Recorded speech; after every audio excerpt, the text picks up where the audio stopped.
Yeah, I don't fuck with nothing white, bro. You feel me? I wanted to do hood rat stuff with my friend. I don't fuck with nothing white, man. Okay. I don't, man. Like, Okay. I try it, like, and if I do drink some type of tequila, it gotta be mixed. Like, it just gotta be mixed. I can't drink it straight, yo. It's never a good experience. And then that shit kind of started with Amsterdam. I was like, that's not tequila though, yo. That is junkie juice. Amsterdam is junkie juice, my nigga, for sure. For sure. Shout out to Stan Green. That's man.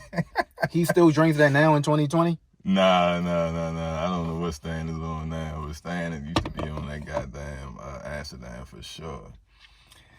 I drunk that shit like in my early 20s, man, because that shit is like, it's cheap. It's cheap as shit. That shit, oh my God, man. Like, you can get a fifth for like less than, almost like, $10? 15?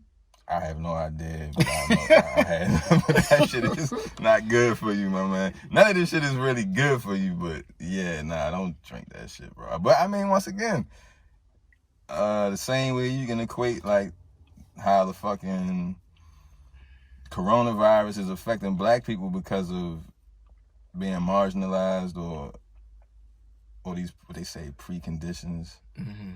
Yeah, they gotta have like that shit come from being right here, bro. Like, where's the food that you got? How you poor and fat? Like, niggas be poor and obese. That comes from eating some bad shit, bro. Like, the shit that you have readily at your disposal in the hood is fucked up. It's nothing that's nutritious for the most part. Yeah. So, I mean, you fucked. So, same thing, when you don't got that much money, but you still trying to fucking drink, listen, Amsterdam was there for you. And flavors. And them colors. Niggas love colors. You give niggas some colors to choose from, niggas go crazy. What was the flavors of Amsterdam? They had raspberry. They had pineapple. Jesus Christ. Coconut. Blueberry. It was kind of like how they had like drink in the like in the corner store. Not juice, drink. Drink, right. Like the purple drink, the orange drink, the fruit punch drink. That shit will kill you, bro. That shit is yeah. killing us, man. That shit is just pure sugar. Yeah. Sugar is fucking us up, man. For sure. Shit, let me just start with the intro, man. Welcome to Liquor with Friends. You started your shit. I've been started, bro. That's how I did. I've been started. This is episode 4 with my big brother, my man. Like, I fuck with this nigga, like, on a whole nother level, man. Like, he's one of the illest MCs in Baltimore. He's from West Baltimore, so I really fuck with him. You know what I'm saying? It's Ellis, man. All caps. My nigga, all caps with the $sign for the X. Man, I had to change my name like Prince on these niggas, man. It was time. Yeah, man. So, we talked about a lot of shit. We did a whole podcast in the crib. For real, before this shit even was on record, man. But, I mean, that's how it is every time I kick it with my nigga, man. We always discussing, like, real shit, man. I learned about a lot of shit from this nigga. And to this day, man, like, I swear to God, man, like, on my mother, I swear to God, when I tell people shit like, yo, I don't really fuck with, like, going to events a lot and shit like that. I remember that conversation we had before we went to the 8x10 show where I think Greenspan was performing. And you told me some shit. I remember that shit. Yeah, bro. You told me some shit that really stuck with me. You said something like, God's presence is anticipated and not expected. And from that moment, I carried that shit like that. Like, I approach everything like that. Like, I'm not ever going to be at every event, at every show or nothing, because I look at myself as such, man, like on a whole different level from everything, man. Like, I'm above the surface. So I thank you for that gem, man. So anytime, like, yo, I learned some shit, man. Like, that's some real shit, man. I mean, it's just, and at that point, it was a lot of people. Like, they say it's not money in hip-hop or music, but it's money, because this niggas just making money off of this shit. It's just not the artist for the most part, especially when you coming up. For sure. So it's like, I'm not about to do every goddamn show out this bitch, bro. Like, you can't do that. You know what I mean? Like, because you want your shit to be rare. You know what I mean? It's like what they doing with the dollar right now. Everybody gonna get well, not everybody, but giving out $1,200 to most of the people. Like, the dollar is not backed by gold anymore. right, after the Federal Reserve Act. So now it's just worth how much of it is in circulation. So you put more of it in circulation, it's going to drop the dollar down unless they raise the prices on niggas. So if milk is like $10 a gallon or some shit, or gas goes up crazy, then it'll even out, but then we still fuck. You know what I mean? So you kind of want your brand or your value to be the same way. Like, you want it to be worth something. You can only do that by not making it accessible. Absolutely. And that kind of correlates with or easily accessible. Right. And that kind of correlates to just branding as, I mean, any type of brand, like whether it's a liquor brand, your artistry, a label. It's like, I think people kind of forget that concept where it's though like it's a process and it's different stages to get to that point where you can kind of like, all right, charge niggas. Exactly. Yeah, for sure. Make some money out there. For sure, man. Yeah. And it take a team, bro. Like, I'm blessed, man. I got a great team, man. You really blessed, bro. You are, man. 100%. Nigga, like, to be honest, and the thing about it, like, I had that at a point in time, but your team is so consistent. And one thing that I really, like, admire about all of y'all is that y'all focus on one another when it's time. Like, when it's your time, they focus on you. When it's Stan Green time, they focus on Stan Green. But for the most part, everybody is consistent. Everybody is on board. Everybody is just like heavily concentrated on whatever the mission is at the time. Yeah. You know what I'm saying? Sure. So like, I guess shit, man. Let's go all the way back. All the way back. So I want to start, and we talk about this like not all the time, but at least twice, maybe or so. Like the first time I heard about you, I seen you, you know, your name on Twitter, but your music was posted on Rat Radar. And if anybody know about Rat Radar, that's a website that's owned by Elliot Wilson and B Dot. And it's hard. Let me just we ain't even gonna get to how hard it is to get on Rat Radar. You gotta have a record deal. You gotta be in the industry to get on Rat Radar. Right. You know what I'm saying? And here's Ellis. You know what I'm saying? I never met Ellis. I never even Baltimore. Nobody knew. Never did no shows in Baltimore. Never did no show in Baltimore. I'm lying. I did. I performed at Auto Bar. Okay. One time, me, Stan, and Nigel. Okay. Years before that. But nah, like, I hadn't done like the whole the shit niggas usually do coming from here. Hadn't even been on like 88.9 yet. Oh shit. Yeah, for sure. I want to say like I won't say it's like the overnight celebrity theory, but nigga, I'm like, and at the time I was cooking. I was really fucking cooking. So I'm like, I found out. That's how we met though. Like, yeah. It's like the blog era. They call this the blog era. It's the blog era, yeah. And I'm not even gonna lie, for real. Like, at that time, you feel me? Like, I might have been like 25, 26-ish. I'm not sure. But the ego was there. I would just say that. So with me, you know, doing my thing, and I feel like at that time, like, niggas in Baltimore, nobody really was on the blogs like that. Too heavy, for real. And I've been trying to get on Rat Radar, you feel me, since I started, like, putting my shit out. I'm like, and I'm talking about, like, all my homies talking about you, bro. You like, probably was rapping before me, probably. Because when that happened, that was, like, B-More Boys. So that was, like, 09 that came out. Shit. Yeah, so that's I probably started rapping really in, like, 07. We started at the same time. All right, that's like on a serious tip, we started rapping at the same time. Of course, we've been doing it before, like, we would, you feel me, with adults and shit. But I want to say I started putting out music like on a serious note, like 2007, because like Al Shipley, he used to write about me on Al Shipley, hold on. Government names, quick, nigga. Hold up. Government names. Al Shipley came to the studio where I was mixing the Education of Ellis to do the city paper did an article on the Education of Ellis. And he came to the studio, yo. My man had these shoes, yo. Oh my God, yo, the soul, them bitches was talking to you, yo. The soul was literally coming up. And he must have seen me looking at them shits. Because he was like, yeah, man, I need a new pair. I'm like, nigga, yes. Yes, and I don't know what they was, yo.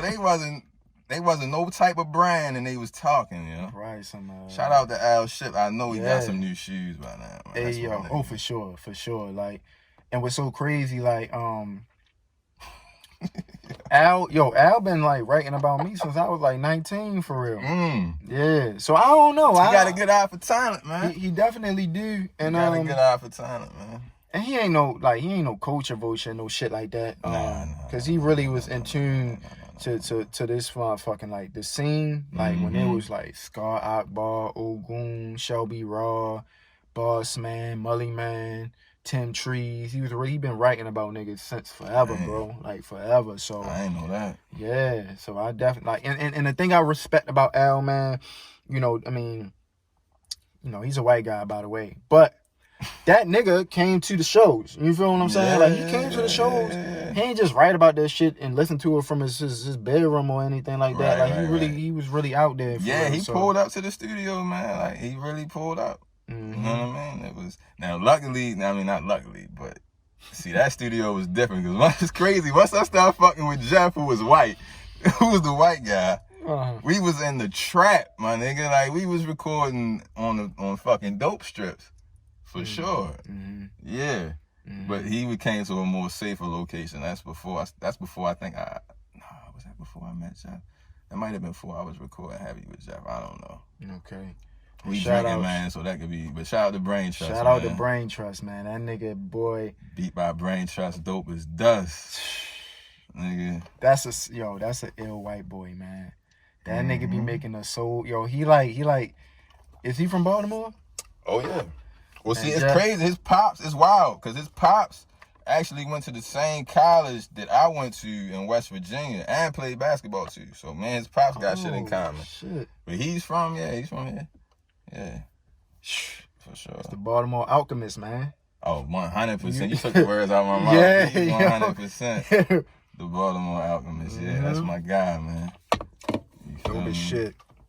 So, of course, you know, I mean, a lot of people can kind of like either they already know about you or they don't, or they just getting familiar. So for those, you know, for the population of people who aren't familiar. You gonna ask me to tell them who I am, yo? Come on, man. That's the craziest question. We gotta know, because to be honest, you know what I mean, I met you from B-More Boys, and I'm still trying to figure out where the fuck, like, when did you start rapping?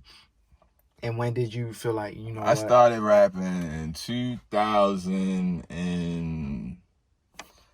Hold up, I can tell you right now. I want to say 2007. Like, so in general? Like, in your entire life? No, yeah, like my entire life. It's like 2007. It's crazy because I just sent a picture because we shot... The next year is when I got in touch with Tony. And we started shooting videos, and we was in Brooklyn. That's my first time in New York, we was shooting a video. That's because Tony, who directed the video, lived in New York. She's like, yo, we can go right around the corner. And she had access to the cameras and shit. Shout out to Tony, too, man. Yeah, Tony Tarantino, man. That shit turned into a whole nother thing. Yeah, so 2007, man. Nigel, known as Legend. So Nigel was basically Legend backwards. No, hold up. Well, yeah. But Legend is Nigel backwards. Yeah, without the D. Yeah. Well, no, yeah, without the D, yeah. Yeah, okay. People always be like, Legion. Like, no, nigga, it's Legend. Like, use your nigga a fucking enunciation. It's Legend. No Legion, nigga, fuck. But yeah, man, so that's crazy. That fucked you up right there, right? No, that really fucked me up because now that you said that, then I actually was rapping before you. Like, yeah. Way before you. Bro, this is not, like, this is some shit that just is supposed to be. It's nothing that I really like worked at or dreamed at doing as a kid. I always loved hip hop, 100%. You know what I mean? But nah, just rapping. But my best friend just happened to be crazy with beats. Was making the hardest beats I ever heard. And one day he was like, yo, just rap. Yo, just try to rap. And I just started trying to rap. Yo. And then we did a project called The S. We recorded that shit in that nigga's room with a mic and what the fuck was this program called? Adobe Audition. Adobe Audition. Yeah. And we started recording in that shit, bro. And yeah, that was it. So then we did records like Over Your Head. That project was called The Essence. That was called The Essence. So that's like the demo, I guess you would say. And that was a group joint. It was Ellis and Legend presents The Essence. Okay. And you had shit like Over Your Heads, which video was out there floating around. I don't know if you can find The Essence nowhere. 95 Live was on there. Hardcore videos out there. So yeah, them videos is floating around, but those is like 2007. But I went straight from that. Like, I caught the bug, bro. I was hooked. I was a junkie, man. I was hooked. And I went from that. I started doing my own shit on my own. And that's when Billy Ray E came about, because I found my homegirl, Millie. She lived, I don't want to say she lived that, but another fucking dope strip. You feel me? But her child's father had a studio built in the basement. So she did hair in the basement in the front part, and then he had a studio in the back part. And she was like, yo, I got a studio for you. And yeah, from there, we made we made half of the EOE, I think, there. And then we made the whole Billy Ray E LP, which Big Mo Boys was on. And then it was all from there, for sure. So that's the start. See, that's the type of shit that a nigga like me, a competitive MC that I am, would be like kind of envious of. Not on no hating shit. How though? Tell me how. My nigga. I look at it like this, right? Like, I was rapping since I was in the 5th grade. Oh shit. Right? I graduated elementary school in 19, and you are older than me. Yeah. But I again, you started rapping. You were still an adult when you started rapping in this, so to speak. Yeah. I was rapping since like 1997. You feel me? 19. So I had like a 10-year head start. Let's just say, like a 10-year head start. Shit. You rapping and you started rapping in 07. And nigga, I seen you on Rap Radar. It's kind of like, well, that's not 07. See, I took you back. I think the Rap Radar shit had to be like 09. 09. That ain't that much. That ain't far from it. You just started. You get on Rap Radar 2 years later. But it's like, it's kind of like. I see what you're saying. Let me stop front. I see what you're saying. No, you being modest about it, and that's why I fuck with you. Like, and that's how I am sometimes. It's like some people will look at it like, nigga, you was on X, Y, and Z. Right. You did X, Y, and Z. I'm like, nigga, this shit took a lifetime to get to this point. You feel what I'm saying? Now, sometimes it may not happen like that for all of us. You feel what I'm saying? But in a sense, let's say, you know what I mean? Let's just say, what was the first project? 2011, that was. Bro. Okay. So you thinking, so that shit took time, bro. That's real time. That's respectable. So that shit, till 2011. So you figure the project came out 2009. We shot the videos in 2011, though. So yeah. So once we got some videos out, shit started working. Yeah. So I see what you're saying. And it kind of almost, I mean, and then again, nobody really knows like your behind the scenes. Nobody knows your trajectory. Right. And nobody knows your process. Niggas only see you when they see you. Right, sure. Right. And that's just kind of like, I think how I was looking at it. Like, how the fuck, nigga, I'm on 2 Dope Boys. I'm on Smash. Well, see, 2 Dope Boys ain't fuck with me. Like, I ain't never been, yeah. And that's the weird thing about like how our careers kind of like, they go on a certain pace. And it's like, you get on this site easily, like with ease. Every time, I feel like every single time you drop something, it was on Rap Radar, right? Every time I drop something, it was on 2 Dope Boys. And I'm sure, like, again, you just didn't want the Rap Radar, you know what I'm saying, accolade or whatever. You wanted to get on every blog you can get on. The whole shit is just getting the music to everybody, man. So you want everybody to hear that shit, man. And that blog era was a nasty era, bro, because it was niggas fighting for fucking clicks and shit like that. And it feel corny even talking about fucking blogs now, because them shit don't even exist. So that show you how like fucking meaningless that shit was at that time. You know what I mean? But I think this was before streaming too. So you need it. You kind of like, it was like, yeah, it was the internet's introduction to hip hop. Right. For sure. Or And white people's introduction to hip hop. right. And for us, we looked at it like we give all these outside entities or platforms so much power.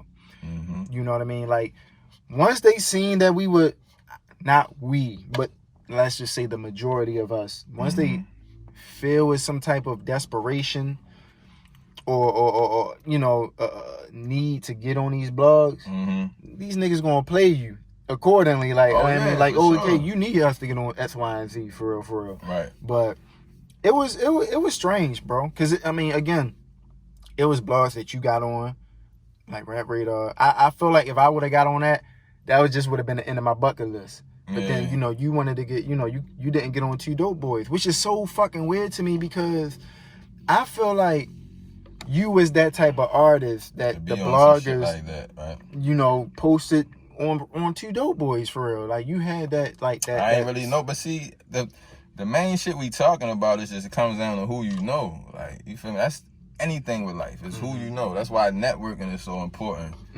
That's why relationships, maintaining relationships, shit I'm terrible at, is important because a third party connected me with B-Dot, which then got him in tune with my music, which then got it on Rap Radar. You know what I'm saying? So like, and which connected me in to where that's a friend that I have. You know what I mean? Right.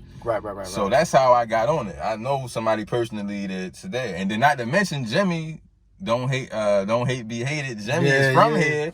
So that was extra boost, you know what I mean?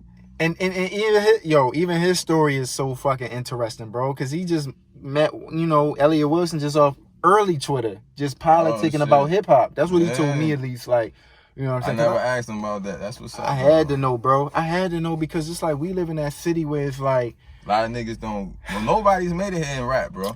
Like nobody really made it in rap, whereas though like, yo, we on like multiple, like a consistent level, a consistent number of billboards. We got our picks, like we got our niggas that go on tour with certain artists to play background instruments and shit like that. Well, music wise, no, that's what I'm saying. Rap. Music wise, we good. Music wise, we have, well, I ain't gonna say we good, but music wise, we had so many like people, like you said, to play instruments for different artists going. Like I think Eminem's drummer was even from here for a long period of time. Like background vocals, we got musicians that perform around the world. I just rap though, bro. I mean, even like Drew Hill, like we got classic musicians from here. You feel me? Billie Holiday's from Baltimore, if I'm not mistaken. Like, Billie Holiday's from here. Like, I mean, so we got motherfuckers that's from here, but not hip-hop wise. So I think Boss Man might have been the one that for me personally, Boss Man was probably the only rapper that I saw from here that I was like, and this is close, of course, as a lesson, as a kid. And I'm like, yo, oh shit, it's a rapper from Baltimore, and this nigga's nice. Like, oh, this shit can happen. Like, and keep in mind, I'm playing basketball at this point, so I'm not even thinking about rapping. But he's the first rapper from Baltimore that it was like, all right, we might get on the mat. You know what I mean? No, I'm not. I don't. So who for you is probably somebody different for you? I don't disagree with that though, cause Boss Man was like, at that time when he was really putting his shit out, he was super polished. Like, it sounded local, nigga just nice, but the nigga was nice as a bitch, yo. And he was fucking with JD, I think, at that time. And then whatever happened, but you know what I mean? We haven't had anybody like since, I think, really get to that. I think Scooter would have did something crazy. Scooter definitely was about to do something. Yeah. Unfortunately, you know, rest in peace, yeah. But for me, it was Scar Akbar, bro. Okay. Like Scar, like, to be honest, like I always was rapping. I always was rapping, bro. But when I got acquainted with Scar is when one of my homeboys, my man Amadi, he went to Morgan. You know what I'm saying? So when he went to Morgan, he used to bring me on the campus and shit like that, because I wasn't fucking college and shit like that. But he brought me on the campus, and it was just a group of niggas just rapping. And Scar Akbar was one of those niggas. Oh, shit. Right? So he was telling me about Scar, and he was like, yo, these niggas is nice, man. This is when he was him and Los and shit. They had I can't fucking remember the tape, yo. What year was this? I might not even have been in Baltimore around this time. I want to say 2006. I was in West Virginia. 06. I was in West Virginia about to come. Okay. That was my last year. Okay. In college out West Virginia. Okay. Yeah. But I mean, I know of Scar up, but I know who the fuck you talking about. You know what I mean? I'm just trying to see like what that period of time that was. Then that's crazy. Yeah. And so much. So shit he was happened. out there. He was in the cipher. Man, this nigga, Scar, this nigga, and Los, like these niggas will be on foot, just rapping, like just putting tapes out, bro. They had a tape. I can't even remember. Together. But yeah, they did a whole because they had a group, a conglomerate, but I can't even remember what it was called. But this was around the time they had the motherfucking battles at the store. I can't fucking remember, bro. Bro, I remember you. I know FedEx. It wasn't FedEx. It was another. My nigga that used it was another. I'm sorry. I'm not gonna go there. Go ahead. Yeah. We were talking about that. Garth, that's my nigga, man. Shout out to Godson. That's all I'm gonna say, man. Shout out to Garth, though, man. Around FedEx, man. We had the 2K13 release at FedEx. Oh, okay. No, FedEx was definitely an important staple in Baltimore hip hop. Garth was a wild boy. Oh yeah. So what? Yeah. So you said they used to have battles at the store. They used to have battles. Los battled a nigga named Black, right? That was a good battle. Like they went back and forth and shit, and then they took it to the mixtapes, bro. That's when, this might have been shit. So my years is all fucked up, bro. I'm gonna go out on a limb and say maybe 05, 06.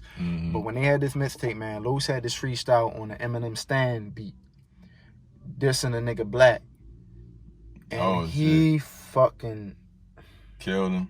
He destroyed this nigga, bro. He destroyed this nigga, man.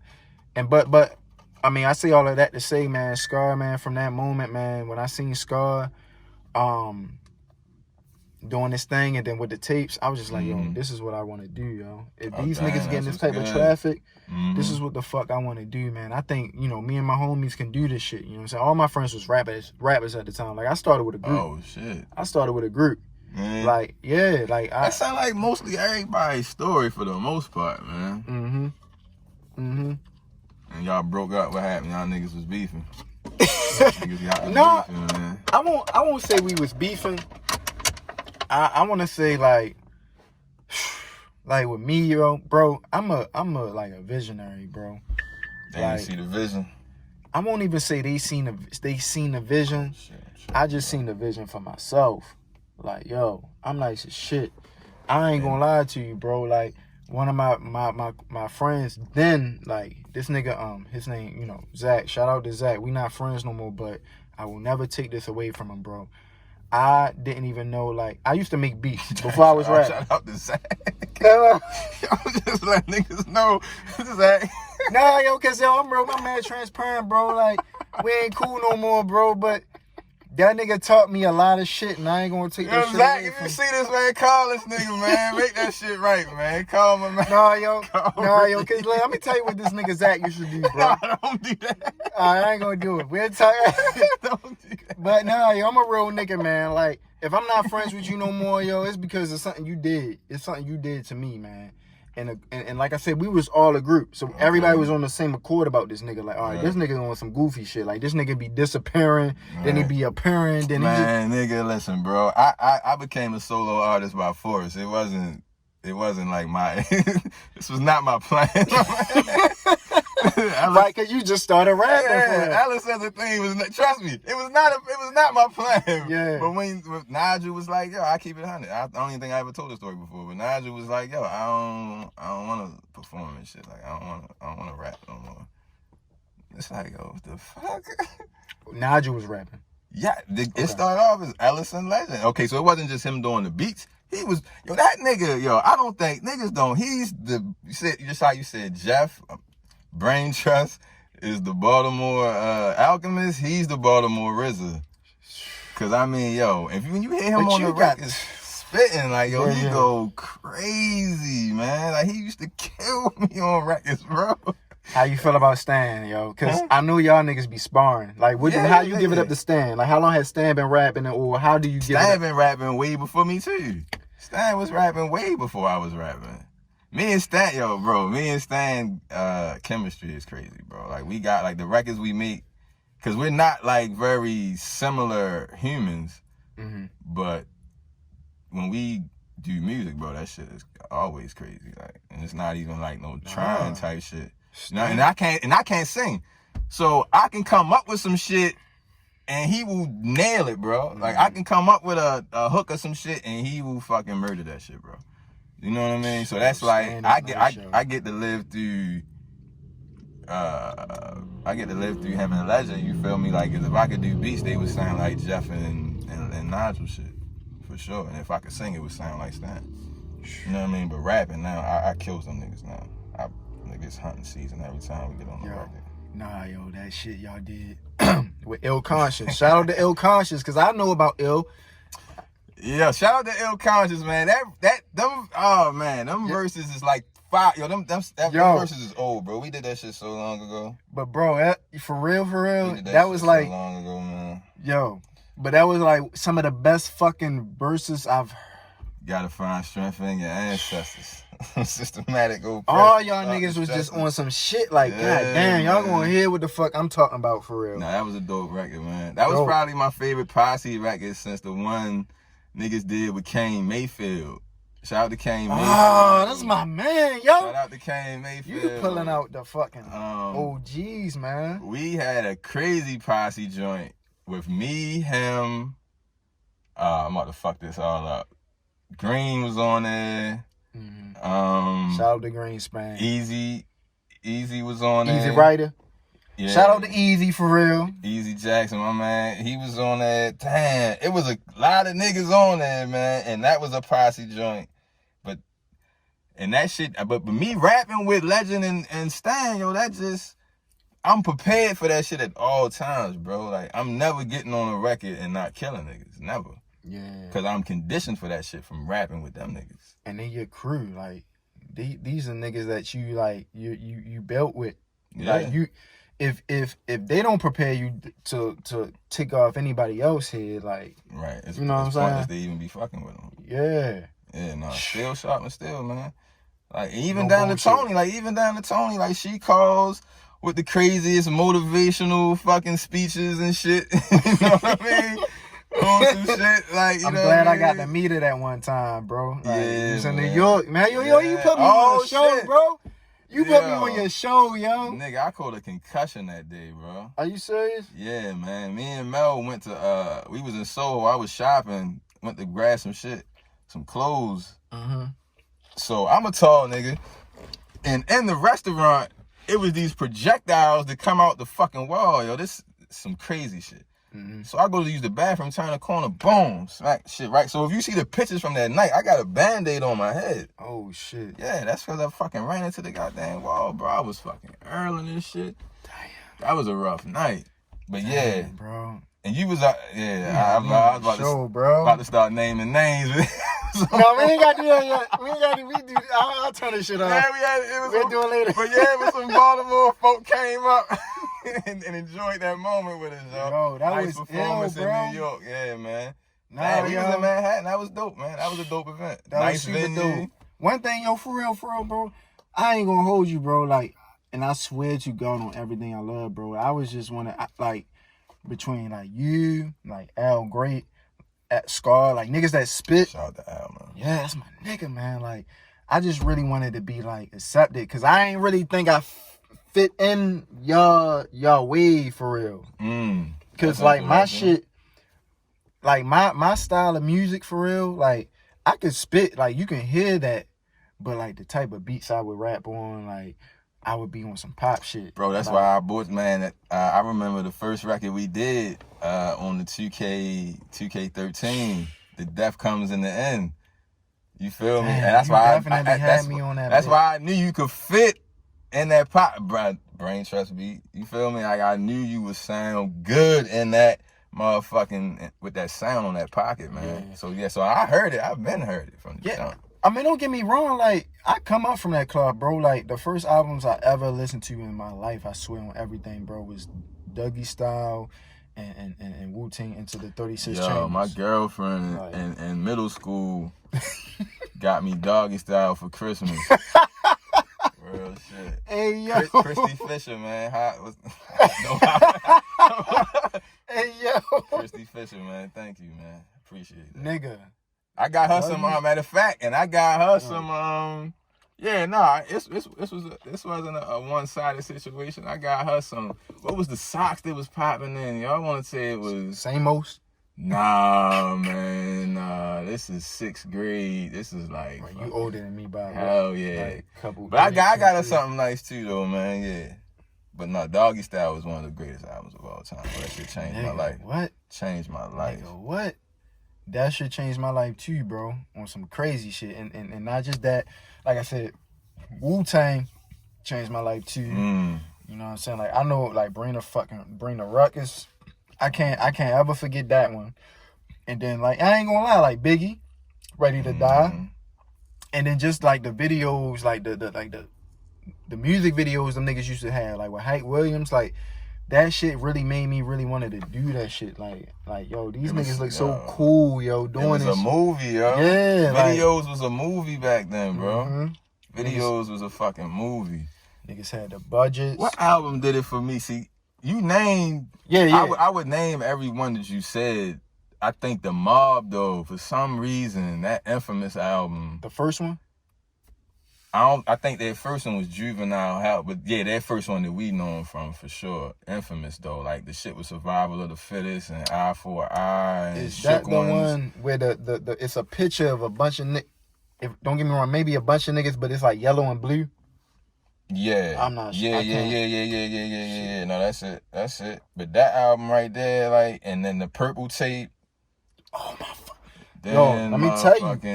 I mean, shit, even down to Help the Scout, the Nocturnal album, rest in peace to Sean Price. Rest in peace, my motherfucking... My my sister got the fucking Purple Tape in her fucking CD. Are you serious? Bro, if it wasn't for my sister, I probably would... I mean, like, I would definitely know about rap, but my older sister, my sister Tammy, like, she was listening to, like, Raekwon back in the day.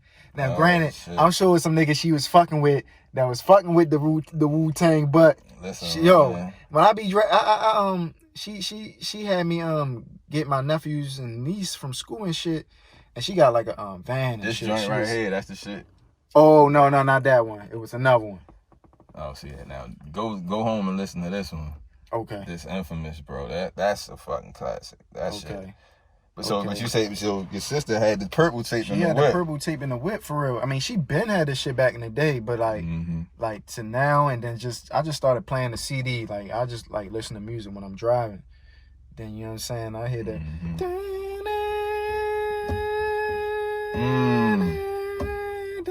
Yo, I don't give a fuck what niggas say, yo. The RZA won that shit versus Primo, man. Fuck what niggas is talking about, man.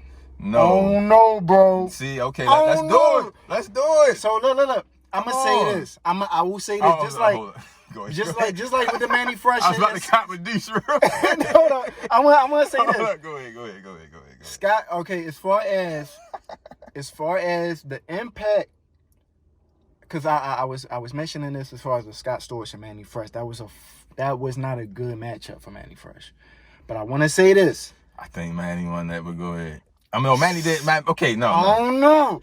But Scott Storch was kind of cheating because he played beats that he did with Dre or with other niggas.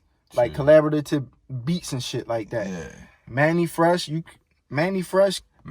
play some joints though, man. Like, how you don't play Cash Money as an Army?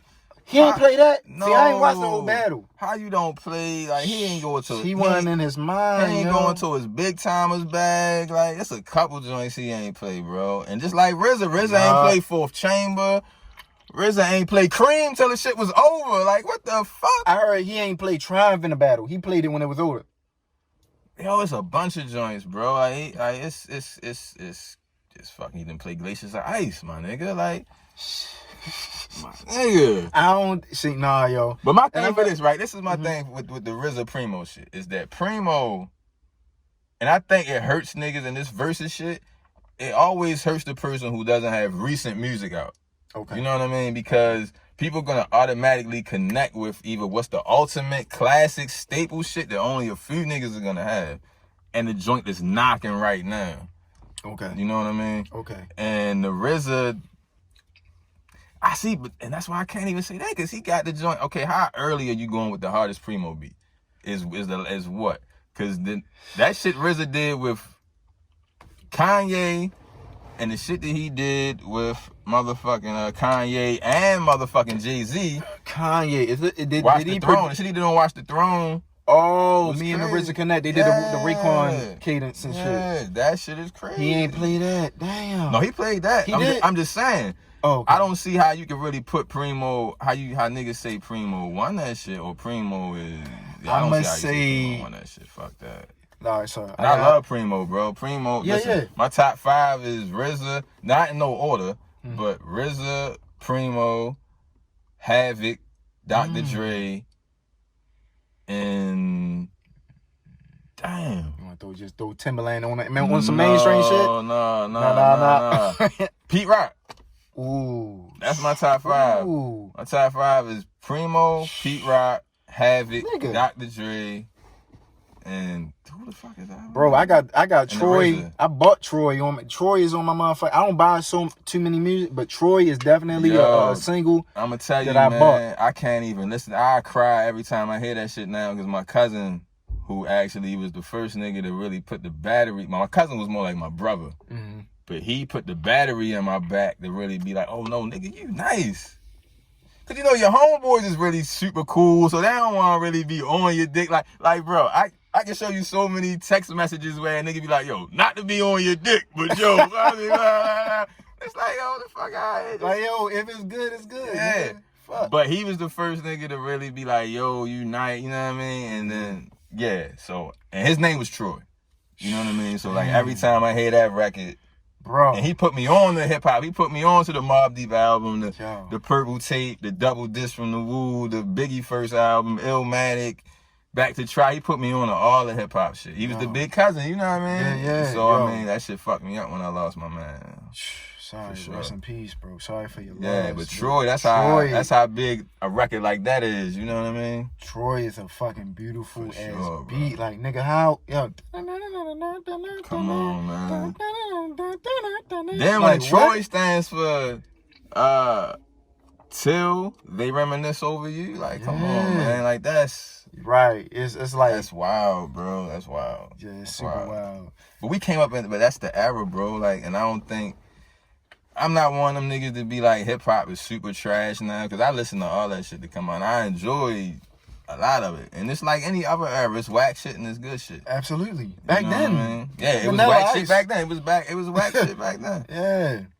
But that shit you appreciate, man. You know what I mean? And that's why I think Kendrick really kills it the way he does. You know what I mean? Kendrick is a fucking alien, bro. Like, it's kind of inevitable for him. They had to give it, like, I want to say mainstream wise, like, who else you going to put in that position? Like, he just too talented to deny. Yeah. You know what I'm saying?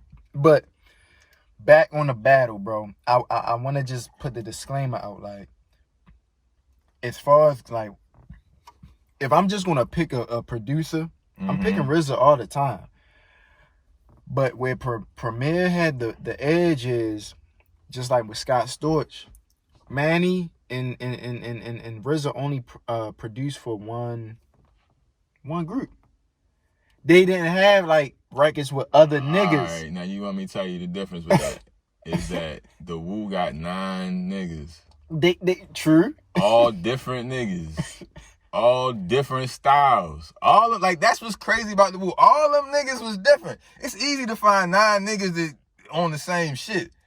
It's impossible to find 9 niggas that's on some different shit that can still come together and had the same goal. You know what I mean? Yeah. So that's what makes that shit the greatest group ever. Oh, for sure. But nah, I can't give you that because he got to produce for 9 different styles. True. But the thing is, when you hear Primo beat today, I will tell you this. This is my thing when it comes down to them two, right? I think Primo has a distinctive sound that you still hear today in his beats? Now, granted, we haven't heard everything Primo got, because I'm sure it's because he's not doing a lot. He's not that active right now. But he got a sound that I think, if I'm picking that sound or RZA sound, I'm going to go with the RZA sound. Only because the RZA made records that changed. Cream changed my life. Absolutely. Like Cold World changed my life. Like, what's the joint with the what? The shit with Man? Yeah, no. The shit on the GZA album with Method Man, yo. Oh, the song. No. I said the what? No, the what is Biggie. No, he didn't do that. I'm thinking about the song Shadow Boxing. Okay. Yo, he did too many joints that just shaped All I Got Is You. Like Triumph. Yeah. Reunited. Triumph was stupid, yo. Like, he did too many joints that changed my life, yo. That I can't say the same for the RZA, yo. Oh shit, you don't want the Nicki Minaj? What happened? I ain't mean to do that. Shit is all in the way. But, no, for real, I get it. It's kind of like you get a little torn between the two, because not even really that. Them, like again, RZA is culture. I mean, Premier's culture too, though. Like Gangstar, but yeah, Shadow Boxing, I was right. Okay, but you know, when it comes to Wu-Tang, nigga, like again, like what Premier was saying, no. Nigga. Come on, man. That's enough, man. Yeah. Shit like that, man. Not this was but Primo got shit though, but I'm just saying, like, nah, the RZA did shit that changed motherfuckers' lives, yo. Absolutely. Changed hip hop. I can't say the same for Absolutely. Primo. Absolutely. No. RZA got all of that shit over Primo, but I feel what you're saying. It's the diversity. Primo got, nigga. Ain't too many niggas say I produce a record for Biggie and Jay-Z. Everybody. And that Nas. nigga, Royce, Nas, everybody. Christina Aguilera, which I don't give a fuck about, but it's just a the principle. Fact. Like, that's a fact. No. That nigga did a R&B album, you feel me? Yo, it's two niggas, bro. It's two niggas. It's Primo and it's RZA. It's two of them. It's two niggas you put at the top of that shit. Like Dre, but yeah, you gotta, I mean, Dre, you do whatever you want with Dre. Whatever you feel that a lot of niggas helps him do beats later on in his career, don't matter. He got so many shits he did by himself before then, and it don't even matter. So but you know what? Dre, you put up there in another echelon. But as far as hip hop, street hip hop, it's two niggas. It's RZA and it's Primo. But then they later they had said that nigga Daz was doing definitely behind a lot of shit on Dougie Style, for real. So I mean, listen, man, RZA and Primo, we gonna do that. I'm gonna just stay there. As far as hip hop, I'm gonna go RZA and Primo, and if I'm gun in my head, I'm picking RZA for the songs that he did to change my life. You feel me? But damn, Mass Appeal is hard as a bitch.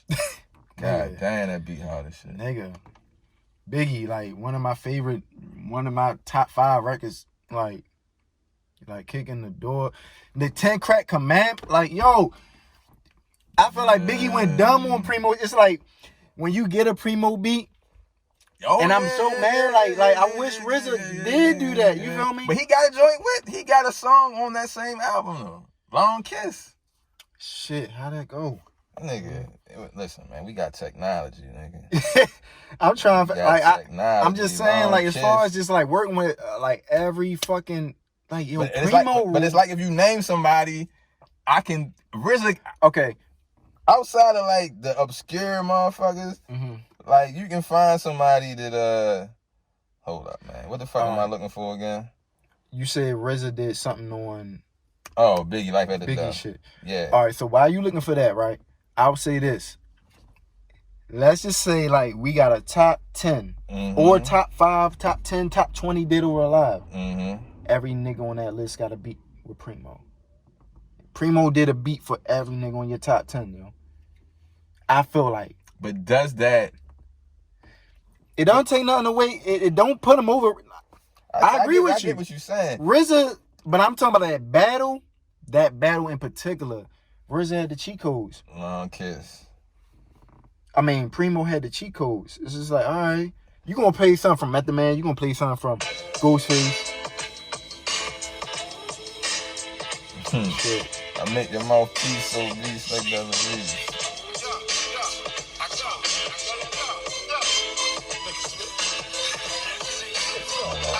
The title got the credits. Let's make sure I ain't tripping. All right. RZA? Oh shit. Hold on, let it. I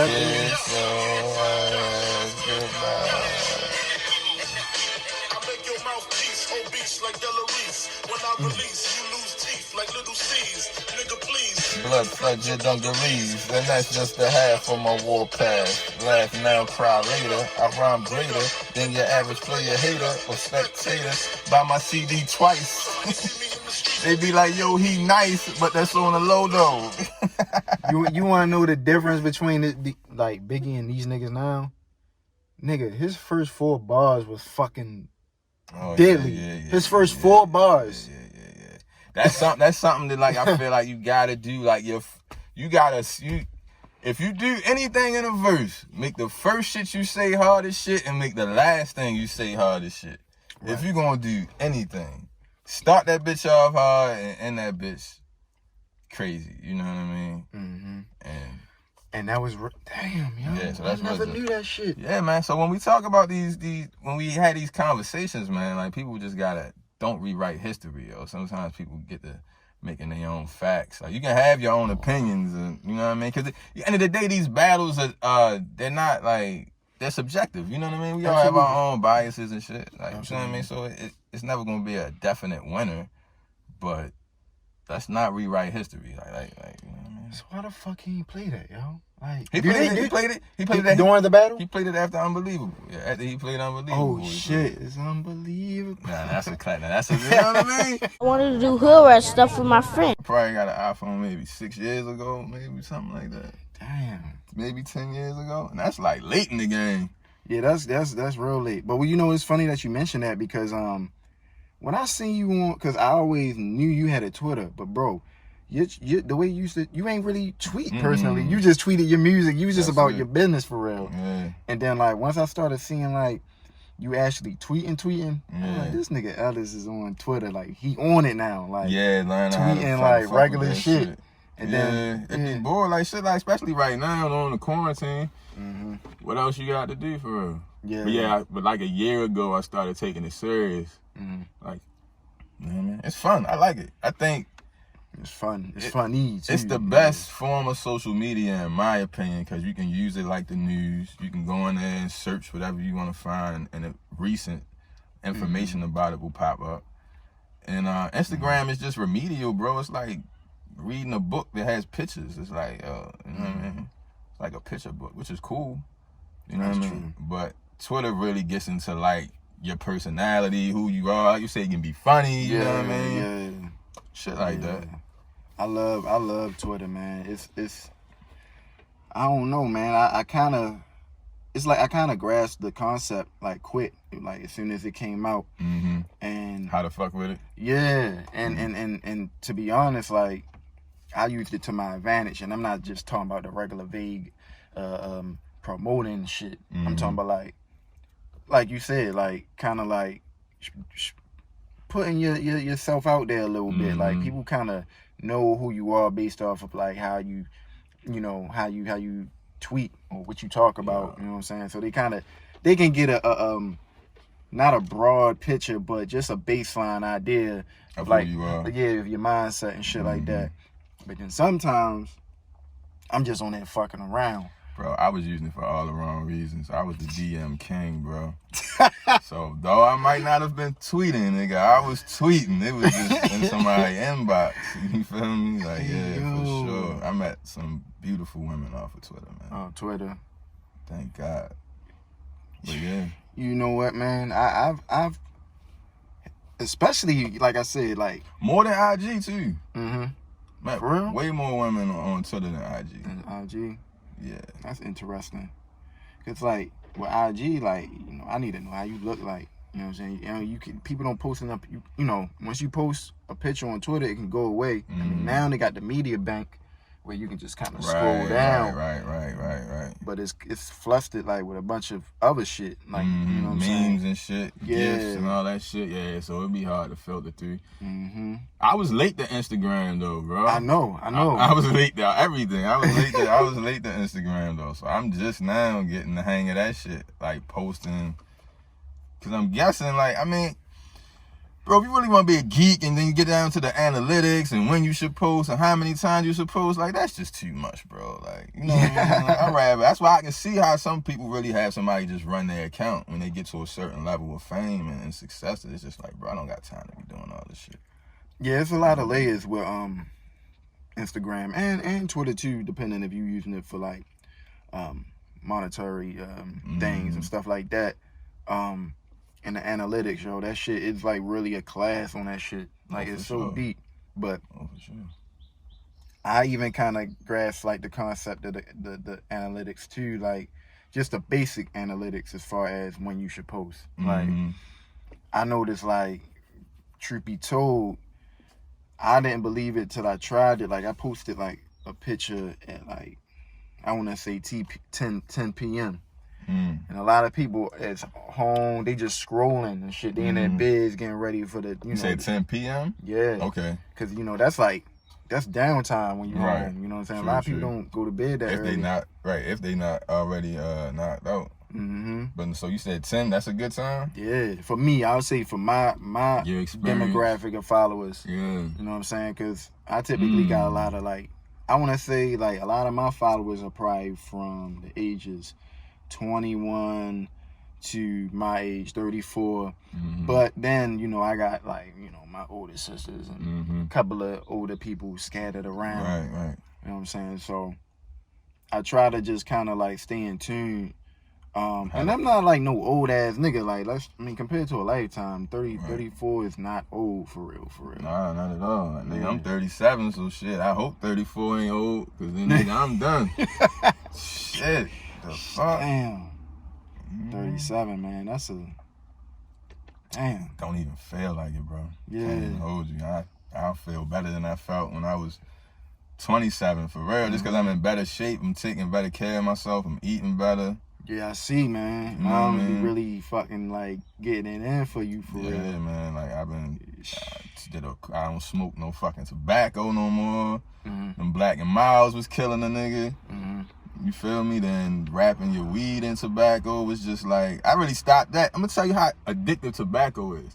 So I've been on the raw cones probably around 10 years too. Okay. And I still was smoking Black and Miles because the rush you get from tobacco is different, bro. I don't know if you ever smoked cigarettes before or Black and Mild or whatever, but that shit, tobacco is super addictive, bro. I still needed that rush. I still needed that rush. Regardless of how much weed I was smoking, I still had to hit a black after you smoke the weed, which just boosts your shit up. Or in the morning, you hit the black, and then that gives you a rush. That shit is addictive, bro. Like, it took me a while to get off that shit. I'm probably like 5 years clean now. Oh, that's what's up, man. 5 years, 6 years clean, no tobacco, period. Yeah. Was that hard? Hell yeah, that shit was hard, bro. We creatures of habit. Yeah. Especially when I was driving like that, for real, because that just becomes a habit of you driving and hitting the black. Because the one time I got locked up, and they said it smelled like weed in the car. The dude was like, are you smoking like a Black and Mild, or are you smoking cigarettes? And I'm like, fuck, I had just threw that shit out. So I didn't have it in there to be like, yeah, it's right there, check it out. Not to say that he still wouldn't have searched the car, but I'm saying, it might have helped me out a little bit. I wanted to do hood rat stuff with my friend. Do you feel a difference? I feel great. Yeah. I feel amazing. Yeah, I feel better than I felt 10 years ago. That's crazy. Like, when I was 27, crazy. I was sleeping late. I was sleeping late. I was probably at least 30 pounds lighter. You feel me? I wasn't really, eating habits wasn't right. You know what I mean? I was living foul, bro. I wasn't taking care of myself. You feel me? But I was doing the shit that the people around me was doing for the most part. And then, granted, I don't have a regular 9 to 5. I don't have a 9 to 5, period. But so being in my lifestyle is different than most people. I'm able to indulge in my vices more than most people can. Because when you gotta go to work, you can't be in work drinking or smoking or whatever. I'm able to do that shit all day if I really want to. So I gotta have discipline. Like I have to discipline myself, or it go off the fucking rails, for sure. Yo, talk about that. Like, I always wanted to live like that. Like, not work, not have a 9 to 5. Well, you like, got kids, nigga. I don't got no kids, so I can. You feel me? I can gamble on some investments or some shit, and if it don't go all the way right, I don't got a mouth to feed looking at me like I'm hungry. You feel me? So I'm able to take different risks. I'm able to do different shit with the music and rely on that more so than anything else because I don't have children. You know what I mean? Mm-hmm. I think if I had children, I probably would have been stopped rapping, bro. Yeah. Or maybe, I don't know, it might have made me go harder. I don't know. You can't really predict those things. But I know circumstances is like, yeah, I'm able to live this life. Thank God. You know what I mean? But I might be doing some other shit along with the music if I had some children, for sure. Yeah. I want to say that's like one of the reasons I kind of like slowed down. Mm-hmm. Cause the shit wasn't picking up fast, you know what I mean? And yo, again, this is shit, the hardest shit you'll ever do. Yeah, this shit don't pay right away. No, hell no. if at all, like, yo, you know what hell I mean? No. And your children have really changed the landscape of how you live. If you a good parent. Yeah, if you're a good parent, absolutely. You know, it's some niggas that just don't give a fuck and doing what they do. Oh, it's definitely, yo, it's crazy, yo. Like, it's niggas who barely get their kids, right? And then when they gotta get their kids for a couple fucking hours, it's a problem. It's a problem, or it gotta be a stipulation, or where you coming back to get them. Like, this shit is whack, yo. You know, this shit is fucking whack. You know what I'm saying? I think our generation changed that though a little bit. I think we're more prone to take care of our children than like our parents' generation. Oh yeah. You feel me? Yeah, for sure. I think I see more. It might just be my social circle because I don't fuck with no niggas that's not taking care of their kids. But all my niggas always with their kids. You feel me? For the most part, yeah. That's what's yeah, up, like man. and I think I see a lot of young brothers that are in their kids' lives. You know what I mean? Now again, social media could just be a front. You know what I mean? You might just be putting your kid up there when you got him, and it look like you always with your kid. You feel me? So I could be wrong here, man. Yeah, niggas do that for real. But from what I see, it seems as if our generation really had like changed that shit. Where our parents' generation and our parents' generation, it was common to hear like single mothers or like, I don't know where my father at. I ain't never seen my father. Like, that's a common thing. Mm-hmm. I think that's becoming less common now. Okay. So I guess you have your minority, that population of niggas that just like, man. They don't, I mean, but I think that's all racist. I don't think that's just black people, though. Yeah, for sure. Why haven't, like, you haven't had a kid yet? I had some near I guess births that didn't happen. Bro, I guess God for one. You feel me? Cause it's shit. I don't see how it didn't happen, but I know that it's possible because I had a scare not too long ago. So I'm like, all right, I'm not shooting blanks. You feel me? So that's cool. Right, but it's not like you never like purposely tried. No, I've never purposely tried to have a kid. Nah. Yeah, because I feel like if you did it, you definitely. Yeah. But you gotta be with a woman forever. That's the rest of your life. And I think I haven't met a woman that I wanted to be with for the rest of my life. As far as planning that, now I'm still hitting chicks that I deal with raw, and they can get pregnant. You feel me? So I'm not. So it's kind of a contradiction, but it's the truth. I mean, shit. Nah, that's facts, bro. I mean, especially like this day and age, you gotta. I mean, that's your life. Like you said, you gotta be with her for the rest of your life. But also, you gotta consider. When you make a decision like that, you gotta be 100% selfish, like, Mm-hmm. you know, about that, you know, from that aspect, like, you know, because everybody has, you know, their pros and cons with them. Nobody's perfect. So it's like, you got to kind of like determine if you are willing, do you have the personality that can kind of tolerate the things that aren't so favorable about this person. Right. So we all got our shit. It's just, am I willing to put up with your shit? And are you willing to put up with my shit? I think basically how a relationship can stay together. But yeah, I just haven't. Yo, luckily I've been able to be in a position to be like, yo, I haven't met the one that I want to get pregnant. You feel me? I don't even play that shit. Like, I don't even play that, yo, I'm gonna get you pregnant shit, or like these goofy niggas. Yeah, I don't play none of that shit, bro. I'm not doing it. I don't even like when girls say nothing to me, cause then I'm like, yo, I will do this shit. Like, why are you trying to get me to do this shit? You feel me? Like, yo, don't fucking play with me like that, yo. You know what I mean?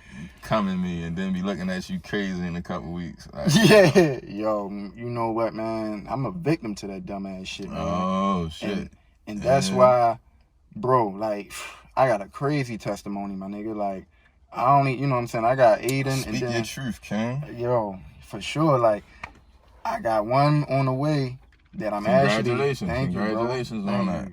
And for the first time, sadly, you know what I'm saying? Like, I'm not going to say I wasn't excited when my first was on the way, but I was younger.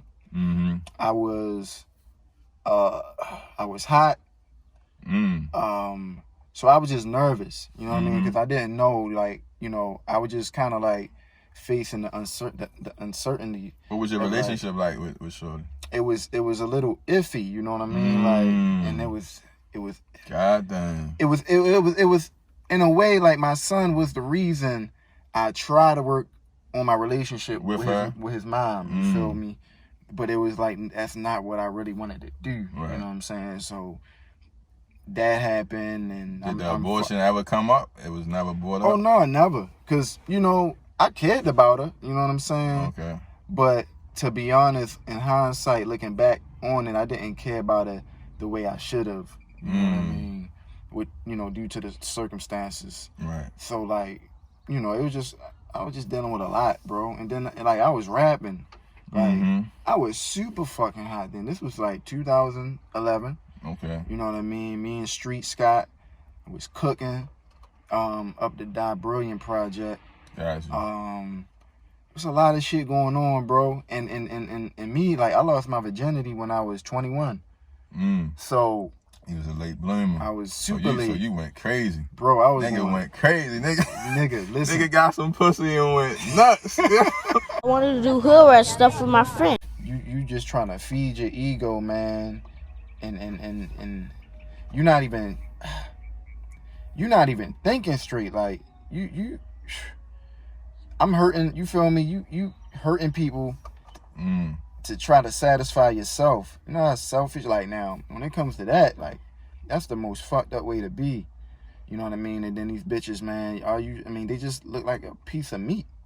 Like, straight up, yo. Like, but I always knew, even during those times, I always knew the type of woman I saw myself with. You know what I'm saying? But again, like, you show me, like, if you carry yourself a certain way, I'm gonna govern myself accordingly. Like, that's the golden rule with me, man. I'm gonna treat you how you I ain't gonna say that, because sometimes you will see a chick that's presenting herself to be, I'm trying to think of the most respectable word possible. This presenting herself to be a promiscuous young lady, and I'll still try to give her I still try to give her respect as a woman. I mean, I will give her respect as a woman. But that shit backfires too, because it'll be a chick that you know, okay, now this is when you this is demon time, savage mode. So this is not, this is for the men. So women, you might don't understand this, but a chick would be, you know, she's a sexually liberated young woman. And you know this, and she's expressed that to you. But for some reason, it's you she gets to, and it's like, you know what? I really think I want to be in a relationship before we do something like this. And it's like, yo, what the fuck? Yo, no, Yeah. yo. Why me? No, you just told me about yo that you was, you know what I mean? Why the fuck? Why do I need to go? No, this is not fair, yo. This is not fair, yo. This is not fucking fair, yo. I seen a meme like that talking about like why when bitches get to me they want to be they want to present themselves like, you know, wife material, or try to get me to wife them or some shit like that. The way it was worded was so funny because I resonate with that shit so much. But I was also, you know, that's so funny that you brought that up because I tweeted some shit like, shit is crazy, bro. Even when you are as honest as you can be about, you know, what you want as far as enjoying the moment, it backfires if you're a dope nigga. Yeah, you just naturally a cool dude. Yeah, that shit is wild. So you know, you may, your personality and your vibe, you know what I'm saying, the aura about you may make her want to change her, you know, way. I get that. I get that. So I'm not, it's not even a thing where I'm blaming this on the woman. I'm just like, yo, why does this have to happen? Like, this is no, not me. Like, you know what I mean? Yeah. At least not right now. Like, let me just, right. you know what I mean? Let's do what we do right now, and then we can reconvene and renegotiate the terms of this deal. You know, but that shit is crazy. But that happens, man. And I don't know if that comes from you treating her with respect in a way that she's not used to. Yeah. Or it's just like, you know what I mean? I think this nigga's the dummy that's gonna wife me. Yeah. It might be the same type thing. It might be one and the same, but yeah, that shit is whack, bro. It's super whack. Or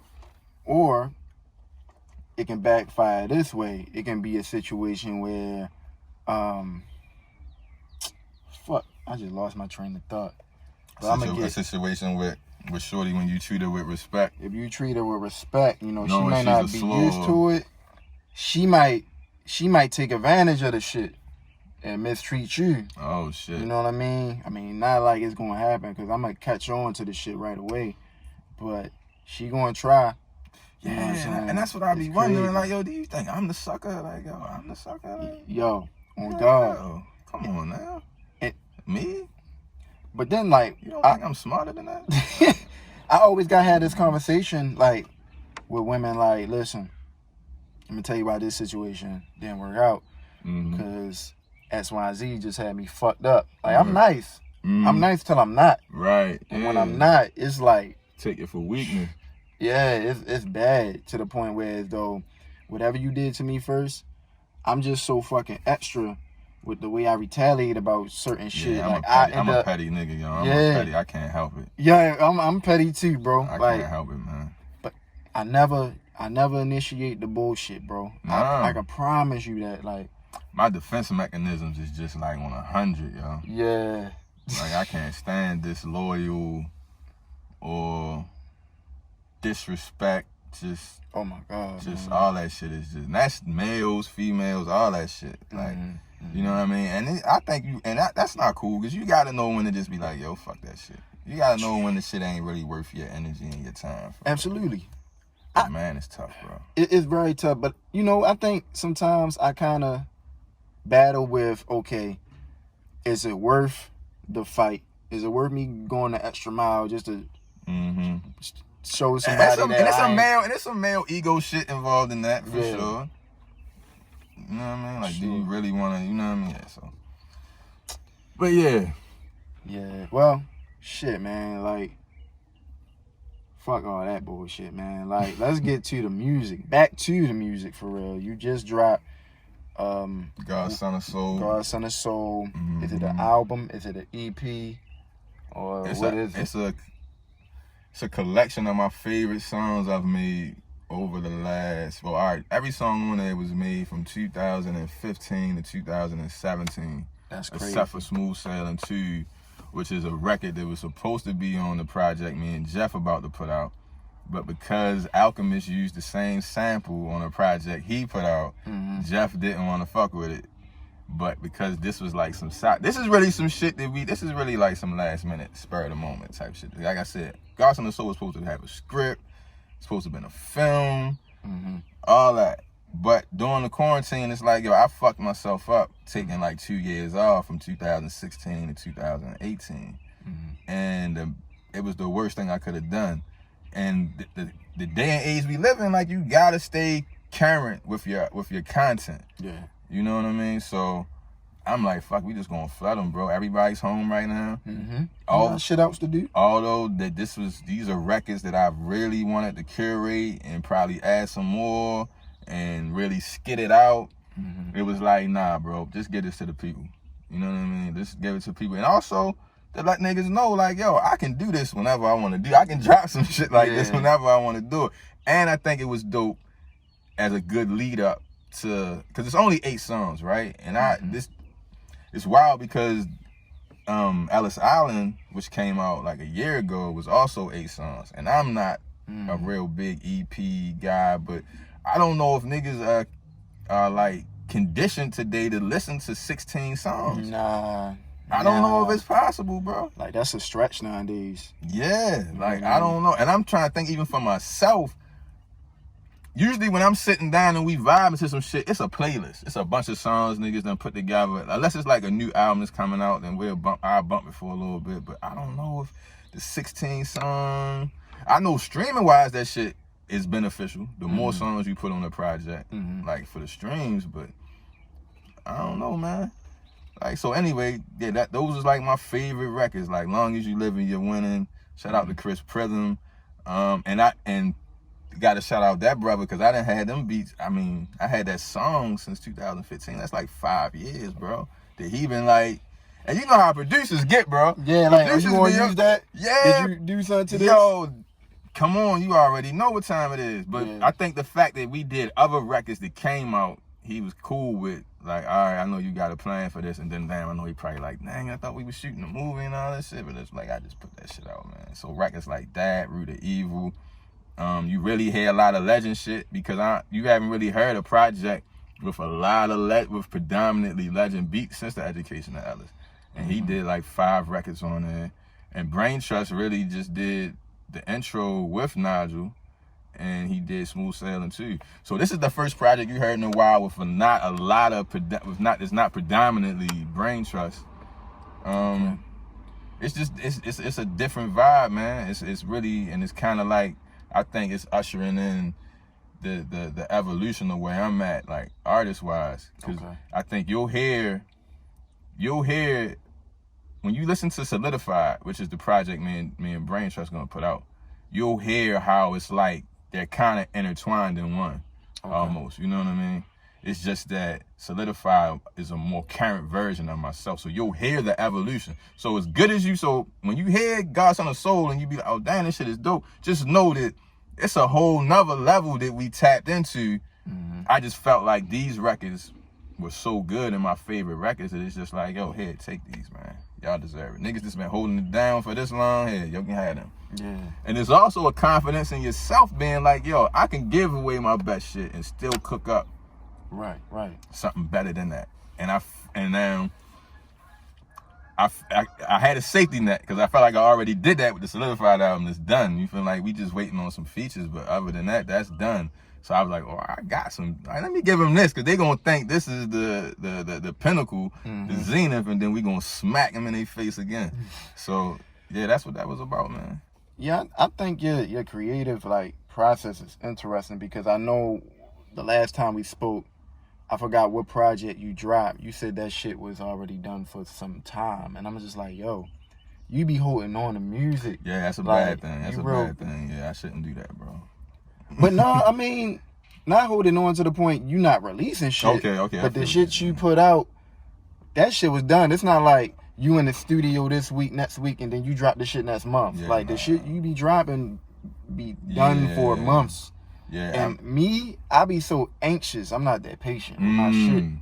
So I feel like what you doing is good. Like, I don't even know. I guess I would ask, like, what took you so long to drop these records? I mean, you said 2015, 17? So a lot of them was cool. Yeah, so basically I had an idea for what I wanted Godson of Soul to be initially. So I wanted it to be like the continuation of the Education of Ellis.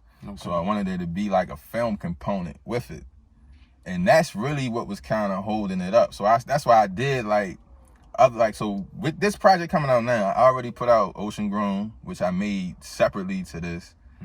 The Morning Babe EP and Ellis Island. You feel me? So I had put projects out. You feel me? And Be More Careful, keep it 100. On the Be More Careful album with me and Stan, I Try was supposed to be on Godson of Soul. Another one of them bitches, yo. Me and Stan got over, I think, a legend joint. Yo, Facts was supposed to have been on Godson of Soul. And there's one more record. I'm like, yo, we doing an album together? All right, we got 3 songs together that I already got in the tuck. Just put them on there. You know what I mean? I wasn't even like, yo, I'm going to hold this song for my shit. I was like, no, just take all them shits. You know what I mean? Not to mention that we got, Stan just dropped his album, Art of Life, and we got like 4 songs together on that shit. So we got records, you know what I mean? So that was the thing, but I had a vision for what I wanted to be, back to your question, and I didn't want to put it out until I had the time to really put all that shit together. And then it was just like, yo, fuck it, I'll just do something else. Okay. If anything, I'll do a sequel. But I wanted to get these records out because they're my favorite records that I've been holding on to, and it's like, yo, I'm gonna give y'all this because y'all deserve it, and I'm gonna be right back. That's dope. You know what I mean? So like, I want to take it back again, because you got a movie, and that's based on the education of Ellis, correct? What was your goal for that movie? Like, as far as what it was about, who were you speaking to? You know what I mean? Like, it's basically a visual interpretation of the album. So Tony wrote the script. And I got to read it, and I was like, all right, I can find some characters for these roles. They're just my homeboys. You know what I mean? My nigga just put all my niggas in it. And it was started off as supposed to be a video for every song, but once she got into her filmmaker bag, for real, outside of just doing the directing the videos, it became more of a cinematic piece. And it's basically just to tell the story of a young black man from Baltimore that is getting into rapping and trying to fund his rap career through alternative means of income. You know what I mean? Yeah. Alternative meaning street. Yeah, well, I mean, yeah. Anything you can fucking do to get some bread, bro. You know what I mean? And then it goes into different shit. And they got, I fuck with it because it has a comedic aspect. It definitely has a social conscious aspect to it. And then it has the hip hop aspect. And then it has the street aspect too, you feel me? So that's why I love it so much. You know what I mean? And I really feel like, honestly, until we can recreate that and make it better, I'd rather not even do it again. So it kind of made it easier for me to put Godson of Soul out. Okay. You know what I mean? Because quarantine, we can't do shit right now, bro. At least not with a bunch of people. Shit. Right. You know what I mean? Now, you was working on another film, if I'm not mistaken. Yeah, well, no, that's Godson of Soul. That's the one I was working on. Okay. Yeah. Okay. Oh, no, you right. No, you right. Man. No, you right. No, Ocean Grown, we started to shoot that short film.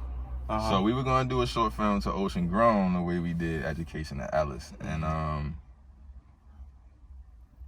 we just never finished it, yo. We ran out of funding, bro. Shit be costing bread. That shit costs us thousands of dollars to shoot that shit, bro. And it get to a point where it's like, is it worth it or is it not worth it to do it? You know what I mean? And we had enough content that way we could still use what we had. So it didn't go in vain. We still was able to put out like Embrace the Grind video, Stand video, Old in My City was a part of that. And I think it's one more, Super Conscious video was part of that. Yeah, and it's a bunch of dialogue scenes, man, that I think she's gonna chop it up and throw it in some film festivals, man, see what it does. So yeah, we did actually do that. Yeah, that's a short film. That's like a 15-minute film. You know what I mean? Which the EOE, Education Ellis, was like an hour. Yeah. You know what I mean? So yeah, you're right, we did, yeah. So we shot that, but we never finished it. You know what I mean? Is the Education of Ellis still on YouTube? Yep. Okay, Yep. It's on the YouTube channel.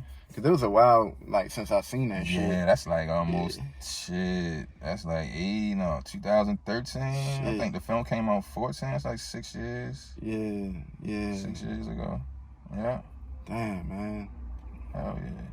So, how did you link up with Styles P? Oh man, How that shit? a way that I wouldn't recommend niggas to do. For real, I went and found. I was just I went and found that nigga. So all right. Oh my god. And this is crazy. So this is how I kind of got. This is how the whole juice bar shit, or this was planting some of the seeds that really got me on my health shit. So he opened up a juice bar, Juices for Life, in the Bronx. So I'm like, yo, let's go up there. He be. This is kind of like the beginnings of Twitter, a little bit, something like that. So I'm like, yo, he be posting that he be in there. Yo, let's just go up there and see what's good. Tony, man, you feel me? She like, let's do it. So we go up there, and he not there. So we rapping to people. So we leaving CDs in there, and it's like, yo, tell him holla. It's like, all right, well, I'll give it to him. Tell him holla. So of course, I never heard nothing from him. So I seen it. It was a DJ named DJ OP.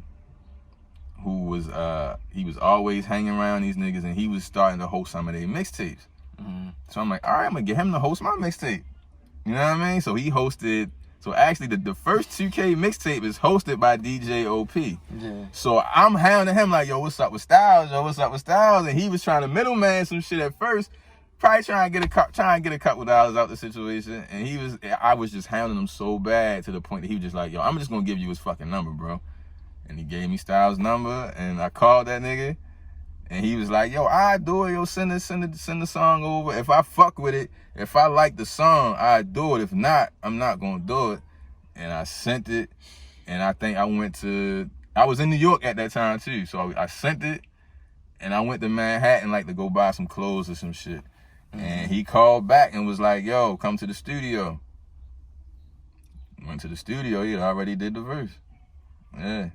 And we actually ended up shooting the video. You shot the video. First of all, at that studio too. I wanna highlight that flex.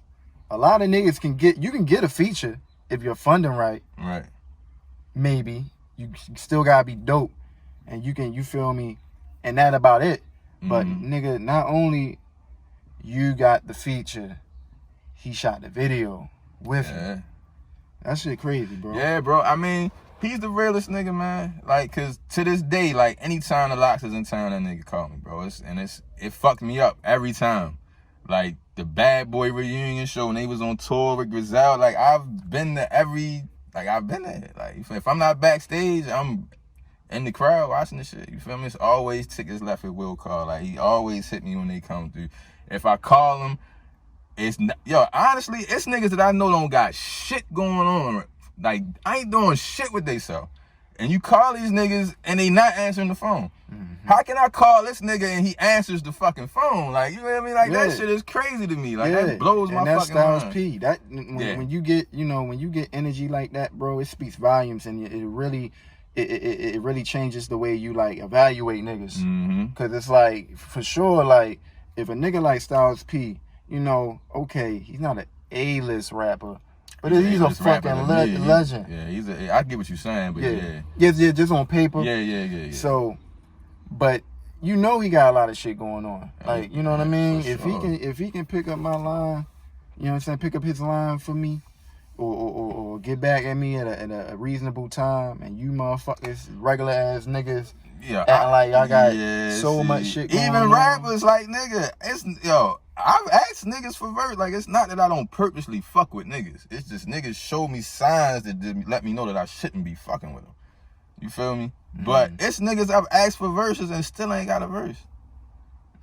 This, like, from here. Not like big rappers, you know what I mean? And it's like, wow. It's crazy, it's bro. Like, niggas is crazy, bro. It's But he's the realest nigga, man. He is the persona, the energy that you get from his music is exactly who he is.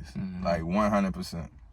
And that's refreshing, because there's some niggas you meet that's not the case. Right. You know what I mean? So yeah, you gotta love that shit for That's sure. fucking dope. Yeah. But I wouldn't suggest niggas to just try to run up on Styles P though. That's Cause that's not gonna work out that's too dangerous. well for you. That's not gonna work out too well for you. But I was like, fuck it, man. I kept going up there till I ran into him, bro. We finally did, right? And it's crazy. Okay, so before DJ OP hosted the mixtape and gave me the number, I went up there again, me and Tony, and caught him in there. And gave him the CD and all that shit. And he was like, all right, got in his car and dipped. Never heard from that nigga again. So, yeah, man. But you know niggas get that all the time. He probably can't get out at the gas station without a nigga giving him, well, back then, a mixtape or some shit. For sure. I mean, goddamn. Yeah, but that's the ghost, man. That's the big homie, bro. That's what's up, bro. Like, That's the how big often do you, like, because I know you're not really, like, one of those thirsty type of niggas. So I know you give niggas their space, but, like, how often, like, do you hit them up just to...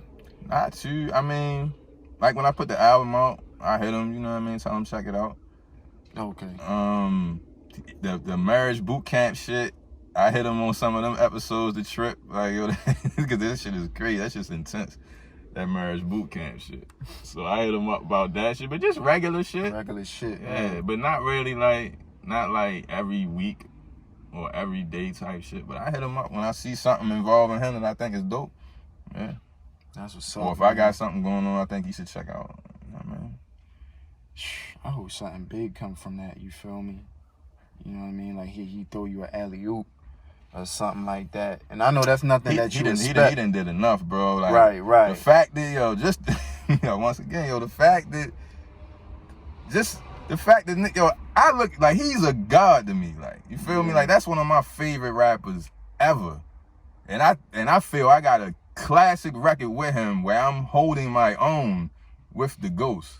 So you can't take that away it's a from rap. him, He ain't got to do shit for me ever again in life. Yeah. But the fact that when they in town, this nigga always hits my phone and it's like, yo, come through, smoke or whatever, and it's like, yo, that shit is crazy to me. So he don't got to do nothing. I think just from that, I should be able to politic my own shit through that. You know what I mean? Because it's through that how I met Kiss and then how I met Sheik and you feel me? And was able to record in D-Block Studios with Pooh. Like, come on. Niggas done heard them talk about Poobs the whole time. Poobs dropped that. You know what I mean? And I'm in the booth and Poobs is recording the nigga. Like, real shit. I recorded Homicidal Ways and I recorded Great Day to Be Alive off Ocean Grown. Recorded them shits in D-Block Studios. Once again, in New York, trying to find a studio. Because the one I usually record at, the engineer was out of town or some shit. I'm calling every nigga I know that's up there. Nobody can't tell me nothing. Call Styles. He like, yeah, just come to the studio. Pools to do that shit. Come on, man.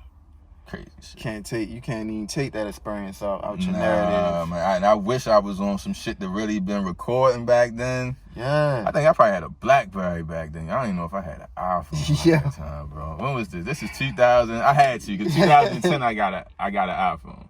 Around the same time, I stopped smoking blacks. I think I got an iPhone. No, that's definitely not true. That's not true. When I started smoking cones, when I stopped smoking Dutches and started smoking cones, I got an iPhone. But yeah, bro, I wish I got some footage of that shit. But it's so wild, bro. Like being around niggas. I never take pictures when I'm around niggas who people think is cool, bro. Yeah. It doesn't never strike me to be like, yo, take a picture. It doesn't. I don't know, man. Like, you're a regular fucking, like, you're a necessary nigga, bro. Like, you really carry yourself like yeah, man. Like, you don't do the extra shit, man. That's what gravitated, like, me to you. Like, Ellis is, like, you remind me of myself, like, on some, like, you rap, you good at it, but you don't act like a fucking rapper every day, you know? I can't stand niggas who be on some rap shit every day. Or some celebrity type shit, niggas man. Be characters, bro.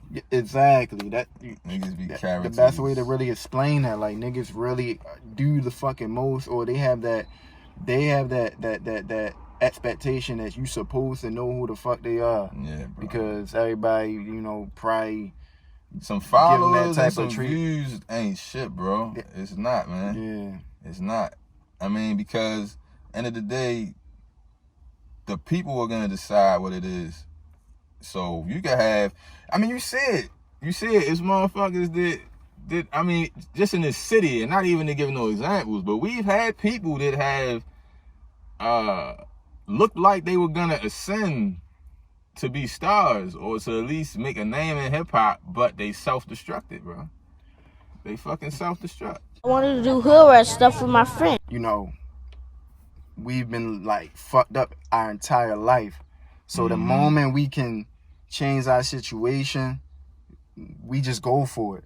Without niggas just signing deals and shit. Right, without trying to negotiate. Yeah. You know what I mean? But you gotta think, $10,000 really ain't going, man. No. It ain't. I mean, it ain't that broke. You can struggle for a little. If you've been broke your whole life, $10,000 ain't taking you to another bracket of because you still broke. You definitely still broke. I mean, I've blown $6,000 in 2 weeks. That's the thing. Like you never want to trade your integrity or your shit for. But I mean, once again, like, it's like what you're saying. When you come from nothing and you starving, you go do almost anything. That's nature. Self-preservation is the first law of nature. So you're gonna do whatever possible to change your situation. So I get it why brothers do it. You know what I mean? I just wish that somebody from here would fucking blow the fuck up and make it easier for the next nigga to get on. You feel me? Right. So it's still like the super uphill battle coming from Baltimore because there hasn't been anybody that actually hit that mainstream. Yeah, and I think niggas just don't be having that business right. And you gotta apply pressure. Obviously so. You know? I feel like this, like, if the talent is there, you already know, like, you're gonna get more opportunities than this one opportunity that you just, you just had. But I think niggas look at it like, if I don't take this, I'm never gonna get another chance. But I don't agree with that. I done been in, like, I've been in one building, then I've been to another building. You know what I'm saying? You keep working and keep being consistent. Like, consistency is a universal key to success, like in anything, whether it's your business, your relationships. For sure. If you keep grinding, man, somebody's gonna pick up. You know what I'm saying? But moving water makes stagnant water move. Nigga, 1,000%. But like we was talking about earlier, right? And shout out to Miss Cam. Yo, so listen, we've had to record this last part like 3 times, so we really fuck with Miss Cam, bro. Cause I need that to be known, man, that she goes crazy. She goes fucking crazy. And as I said before, like, I don't even like categorize her as a female artist. She's a fucking rapper. Like, she's better than all these niggas. She's better than all these niggas, man. Like, the way 100%. She in the pocket, you know what I'm saying? Like, she just don't rhyme the last word with the last word. Like, she rhyming in the middle. And like I was saying, bro, like I haven't heard a song from her yet, right? So I've heard all freestyles, and I'm a fan off of that shit. But I can tell from how I can tell the different pockets that she finds on different beats that she can make fucking songs. That's why I'm so excited to hear, like, an album from her. You feel me? Because I hear the potential. Like, I'm a lyricist, so I'm paying attention to bars. I'm paying attention to what she's saying, but also how she's saying it. Because I hate when a motherfucker rap the same way on every beat. Like, that's disgusting. You feel me? And I pride myself on being able to rap on any kind of beat and give you a different flow on every beat. You feel me? So when you hear somebody else that takes that and then how young you said she was? I think she gotta be at least like under 25, bro. Sheesh, like, yo, she's gonna be a fucking mutant, bro. She already, like, yo, you feel me, an alien. Yo, she's like, gonna be crazy, bro. So that's like I said, she's the last Baltimore rapper I was excited about, like, really taking shit to another level with Scooter. And I think she's the next one that I've heard after. She's the last one I've heard since him. That I'll be like, yo, yeah, they gonna do it. You feel me? So yeah, shout out to Miss Cam, man, for real. Salute. She's special. 100%. But yeah, man, that's all I got. You feel me? My nigga Ellis, thank you for pulling up. Oh shit, I pulled up on you for real. I appreciate your time. For sure, man. Godson of Soul, available on all streaming platforms. 100%. Streaming on Tidal. We support black businesses during the quarantine. Let's do it. You feel me? Run them numbers up, man. Yes, sir. Peace. I wanted to do hood rat stuff with my friend.